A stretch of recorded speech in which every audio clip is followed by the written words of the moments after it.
ইভিএসের সিলেবাসটা এমন, অনেকেই বলেন যে কোনখান থেকে পড়া শুরু করব, কি পড়ব, কতটা পড়ব। আমি একটাই কথা বলবো যে কতটা পড়ার থেকে বড় কথা কোন বিষয়গুলো ছাড়তে হবে আগে। যখন দ্রোণাচার্য পাণ্ডব এবং কৌরবদের লক্ষ্যভেদের পরীক্ষা নিচ্ছিলেন, তখন কেউ কেউ পাতা, কেউ কেউ গাছ বা কেউ পুরো পাখিটা কিন্তু দেখছিল, কিন্তু একমাত্র অর্জুন বলেছিলেন যে আমি শুধু পাখির চোখটা দেখতে পাচ্ছি। আজকে এই কথাটা কেন বললাম? আজকে যারা আমার নিয়মিত দর্শক বা যারা রীতিমতো পরিশ্রম করছেন শিক্ষকতার এই চাকরিটির জন্যে বা কর্মরত যারা রয়েছেন, তারা টিইটি পাশ করার লক্ষ্যে প্রতিনিয়ত কিন্তু প্রস্তুতি নিচ্ছেন।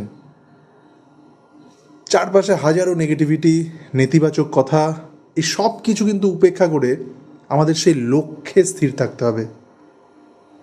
আর এই লক্ষ্যে স্থির থাকাই কিন্তু একমাত্র সাফল্যের চাবিকাঠি। এটা কিন্তু ভুলে গেলে চলবে না। সেই জন্য আজ ভিডিওর শুরুতেই আমি সেই ছোট্ট ঘটনার কথাটা মনে করিয়ে দিলাম। আপনাদের সকলকে স্বাগত চ্যানেলে। আজ ইভিএস বিষয়টার পুরো স্টাডি প্ল্যানটা এবং স্ট্র্যাটেজিটা নিয়ে আলোচনা করব, এবং সেটা নর্মাল কোনো আলোচনা নয়, সম্পূর্ণ স্টেপ বাই স্টেপ 2011 সাল থেকে 2025 প্রায় 15 বছরের প্রশ্নপত্র স্টাডি করার পর যে বিষয়গুলো আপনাদেরকে বলবো, সেটা সত্যি আপনাদের পরিশ্রমটা কিন্তু অনেকটাই কমিয়ে দেবে এবং স্মার্ট একটা অ্যাপ্রোচ দেবে আপনাদেরকে সহজে ভালো স্কোর করার। ইভিএসের সিলেবাসটা এমন, অনেকেই বলেন যে কোনখান থেকে পড়া শুরু করব, কি পড়ব, কতটা পড়ব। আমি একটাই কথা বলবো যে কতটা পড়ার থেকে বড় কথা কোন বিষয়গুলো ছাড়তে হবে আগে। কারণ শুধু সময় নষ্ট করলে কিন্তু হবে না, সেই কাঙ্ক্ষিত মার্কস কিন্তু পাবো না। তাই কোন কোন টপিক খুব গুরুত্বপূর্ণ, কোন টপিক থেকে বেশি প্রশ্ন আসছে এবং কোন কোন টপিক ছাড়তে হবে, এই পুরো বিষয়টাই থাকবে আজকের এই ভিডিওতে। তাই যারা সিটেট এবং ডাব্লিউবিটেট দুটোরই প্রস্তুতি নিচ্ছেন, ফ্রেশার প্লাস কর্মরত, প্রত্যেকের জন্য আজকের ভিডিওটা কিন্তু অত্যন্ত গুরুত্বপূর্ণ। প্রথমে আমি যখন ওভারঅল একটা সিলেবাসে আলোচনা করেছিলাম, তখন এটা বলেছিলাম যে ইভিএসের মতো অন্যান্য যে সাবজেক্টগুলো রয়েছে, সেই সাবজেক্টগুলোর ক্ষেত্রে দুটো পার্ট থাকছে। একটা কন্টেন্ট পার্ট, অর্থাৎ কী কী বিষয়বস্তু, মানে কোর টপিক যেগুলো ইভিএসের টপিকগুলো, সেটার একটা পার্ট, আর একটা পেডাগজির পার্ট। একটাতে থাকছে 15 নাম্বার, আরেকটা থাকছে 15 নাম্বার। তাহলে ইভিএসের মতো অন্যান্য সাবজেক্টের ক্ষেত্রেও আমি যে কথাটা বলেছি, যারা নিয়মিত আমার চ্যানেলের দর্শক তারা জানেন যে টেটে খুব ভালো স্কোর করতে গেলে পেডাগজিতে সব থেকে বেশি জোর দিতে হবে। আর বিশেষ করে যারা কর্মরত রয়েছেন, তারা যদি শুধু পেডাগজিতে জোর দেন, তাহলেই কিন্তু 150 নম্বরের মধ্যে 90 স্কোর করা সম্ভব। হ্যাঁ, আমি দায়িত্ব নিয়ে এই কথাটা বলছি। যদি শুধুমাত্র পেডাগজি, অল সাবজেক্টের অনলি পেডাগজি পার্টটা খুব গুরুত্ব দিয়ে আপনারা পড়াশোনা করেন, তাহলে মূল পার্ট দুটো, একটা রয়েছে কন্টেন্ট পার্ট, আরেকটা রয়েছে পেডাগজি পার্ট। এটাতে 15, এটাতে 15, এই মোট 30 মার্ক। এখন আপনাদের স্ক্রিনে আমি টপিকগুলো দেখাচ্ছি। যে প্রথম পার্টটা রয়েছে, সেখানে মোট 6টা টপিক রয়েছে। এ দেখুন, family and friends, food, shelter, বাসস্থান, water, travel, things we make and do, মানে আমরা কি তৈরি করি সেই বিষয়টা নিয়ে, অর্থাৎ কন্টেন্ট বা বিষয়বস্তু যেগুলো ইভিএসের, সেগুলো। এবার দেখুন দ্বিতীয় পার্ট, অর্থাৎ পেডাগজির পার্টে কী কী রয়েছে। 5টা বিষয় রয়েছে। ইভিএসের ধারণা, উদ্দেশ্য এবং আন্তঃবিষয়ক প্রকৃতি। আন্তঃবিষয়ক মানে কোরিলেটেড, একটার সাথে কীভাবে সম্পর্কযুক্ত বিভিন্ন বিষয়গুলো, যেমন পরিবেশের সাথে, যেমন বিজ্ঞান, ইতিহাস, ভূগোল, এই সব কটা সাবজেক্ট যেন একটার সাথে একটা সম্পর্কযুক্ত, এই বিষয়টা কিন্তু খুব গুরুত্বপূর্ণ। তারপরে লার্নিং প্রিন্সিপালস, অর্থাৎ শিখন নীতিগুলো কী কী রয়েছে, সেটা আমাদেরকে খুব ভালো করে পড়তে হবে। অ্যাসেসমেন্ট অ্যান্ড ইভ্যালুয়েশন, সিসি, যেটা মূল্যায়নের পদ্ধতি। আর টেক্সট বুক, ম্যাটেরিয়াল এইডস, পাঠ্যপুস্তক এবং তার সহায়ক উপকরণ যেগুলো রয়েছে। আর বিভিন্ন ইস্যু, প্রবলেমস আর মিসলেনিয়াস যে ইস্যুগুলো রয়েছে। তাহলে এই মোট 11টা টপিকের মধ্যে থেকে কিন্তু প্রশ্নগুলো আসছে। এই 11টার যে টপিকটা আপনাদের দেখালাম, এটা থেকে পুরোপুরি টপিক ভিত্তিক বিশ্লেষণটা আমি এখন আপনাদেরকে করব, যে কোন সালে কোন টপিক থেকে কি পরিমাণ প্রশ্নগুলো এসছে। তাহলে কিন্তু বিষয়টা আপনাদের সামনে একদম পরিষ্কার হয়ে যাবে যে কোন বিষয়গুলো আপনাদেরকে আগে পড়তে হবে। প্রথমে একদম 1 নম্বরে মোস্ট ইম্পর্টেন্ট, একদম 1 নম্বর টপিক যেটা হবে আমাদের, সেটা হচ্ছে লার্নিং প্রিন্সিপালস। লার্নিং প্রিন্সিপালস অর্থাৎ শিক্ষণ নীতিগুলো সব থেকে গুরুত্বপূর্ণ টপিক। 2011 থেকে 24 সাল পর্যন্ত বা 25 সাল পর্যন্ত আমরা যদি দেখি, প্রায় 15 থেকে 16টা প্রশ্ন কিন্তু এই টপিক থেকে এসছে, মানে শিক্ষণ নীতি থেকে এসছে। নাম্বার 2 যে টপিকটা সব থেকে গুরুত্বপূর্ণ, ফ্যামিলি অ্যান্ড ফ্রেন্ডস। আমি যদি প্রশ্নের নিরিখে বলি, 2014 সালে এই টপিক থেকেই এসছিল 8টা প্রশ্ন, 16তে 9টা, 2019-এ এসছে 6টা প্রশ্ন, 2022-এ এসছে 8টা প্রশ্ন, 2023-এ এসেছে 8টা প্রশ্ন। আর যে লার্নিং প্রিন্সিপাল, এটা থেকে মোটামুটি 14 থেকে 15টা প্রশ্ন কিন্তু আসছেই, মোস্ট ইম্পর্টেন্ট দুটো চ্যাপ্টার। এরপরে 3 নম্বরে যে টপিকটাকে রাখবো সেটা হচ্ছে ফুড বা খাদ্য। এই টপিকটাও কিন্তু খুব বেশি ইম্পর্ট্যান্ট। এখানে আমরা যদি দেখি সাল অনুযায়ী, যে 2011-তে 9টা প্রশ্ন, 15-তে 7টা প্রশ্ন এবং 2014-তে 6টা, 21-এও 6টা প্রশ্ন, 2023-এ 5টা প্রশ্ন। তাহলে মোটামুটি যা দেখা যাচ্ছে 5, 7, 9টা, 7টা 8টা, মানে মোটামুটি 8-9টা প্রশ্ন কিন্তু এখান থেকেও চলে আসছে। মানে আমরা যদি 15 বছরের একটা ট্রেন্ড ফলো করি, তাহলে দেখা যাচ্ছে মোটামুটি 8-9টা প্রশ্ন কিন্তু এই ফুড চ্যাপ্টার থেকেও চলে আসছে। এবার আরও একটা গুরুত্বপূর্ণ টপিক, নাম্বার 4, ইভিএস কনসেপ্ট। ইভিএসের কনসেপ্ট, অবজেক্টিভ আর ইন্টারডিসিপ্লিনারি নেচার, অর্থাৎ যেটা আন্তঃবিষয়ক। আমি এর আগে যেটা বললাম যে অন্যান্য সমস্ত বিষয়কে একত্রে এই ইভিএস বিষয়টা কিন্তু করে। আমরা ঠিক দেখব যে প্রাথমিক ক্ষেত্রে বা উচ্চ প্রাথমিক ক্ষেত্রে যে পরিবেশের বইটা, সেটা কিন্তু আলাদাভাবে ইতিহাস ভূগোল বিজ্ঞান বলে কিছু নেই। সমস্ত বইটাই কিন্তু ইতিহাস ভূগোল বিজ্ঞান কোথাও না কোথাও গল্পের ছলে লুকিয়ে রয়েছে। তাহলে ঠিক এই বিষয়টাকে মাথায় রেখেই কিন্তু এই ইভিএসের কনসেপ্ট থেকে কিন্তু প্রশ্নগুলো আসছে। এবং এখানে মোটামুটি যা দেখা যাচ্ছে 2013, 19, 16, 23 এই সমস্ত সালগুলোয় প্রায় 7-8টা প্রশ্ন কিন্তু চলে এসেছে। প্রায় 7-8টা প্রশ্ন, গড়ে মোটামুটি 7-8টা প্রশ্ন কিন্তু এখানে এই চ্যাপ্টারটা থেকে চলে আসছে। সিসিই এর পরের টপিক, সিসিই নাম্বার 5। সিসিই অর্থাৎ ইভ্যালুয়েশন, মানে মূল্যায়নের যে টপিকটা।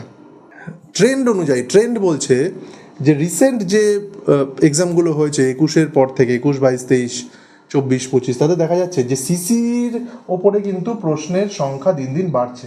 মোটামুটি এখানেও 7-8টা প্রশ্ন কিন্তু চলে আসছে। 23-এ কিন্তু সিসিতে 8টা প্রশ্ন এসেছে। তাহলে এই বিষয়গুলোর ওপর কিন্তু গুরুত্ব দিতে হবে আমাদের। টপিক 6, 6 নম্বর টপিক, ট্রাভেল। মোটামুটি 5-6টা প্রশ্ন, মোটামুটি কিন্তু 5 থেকে 6টা প্রশ্ন এখান থেকে আসছে। তাহলে এই যে 6টা টপিক বললাম, learning principal, family and friends, food, EVS concept, CC, travel, এই যে টপিকগুলো বললাম, সব থেকে বেশি প্রশ্ন আসছে কিন্তু এখান থেকে। তাহলে আমরা সব কিছু ছেড়ে দিয়ে যদি এই কটা টপিক পড়ি খুব ভালোভাবে, বিশেষ করে পেডাগজি পার্টটা, তাহলে কিন্তু মোটামুটি 25 নাম্বার অনায়াসে এক্সপেক্ট করি, 25+ এক্সপেক্ট করতেই পারি। এবার আমি সব থেকে গুরুত্বপূর্ণ যে বিষয়টা বলবো সেটা হচ্ছে স্ট্র্যাটেজি। যে কোনো যুদ্ধে জয় করতে গেলে কিন্তু স্ট্র্যাটেজিটা খুব বেশি, পরিকল্পনাটা খুব বেশি গুরুত্বপূর্ণ। এক্ষেত্রেও কিন্তু আমাদের একটা স্ট্র্যাটেজি নিয়ে চলতে হবে। প্রথমে 1 নম্বর স্ট্র্যাটেজি, প্রথমে আমরা কি পড়বো, পেডাগজি বিষয়টা পড়বো নাকি কন্টেন্ট, যে টপিকগুলো, যে ইভিএসের যে টপিকগুলোর কথা বললাম সেগুলো। প্রথমে আমাদেরকে করতে হবে পেডাগজি পার্টটা, তারপরে আমরা যাব কন্টেন্ট পার্টে।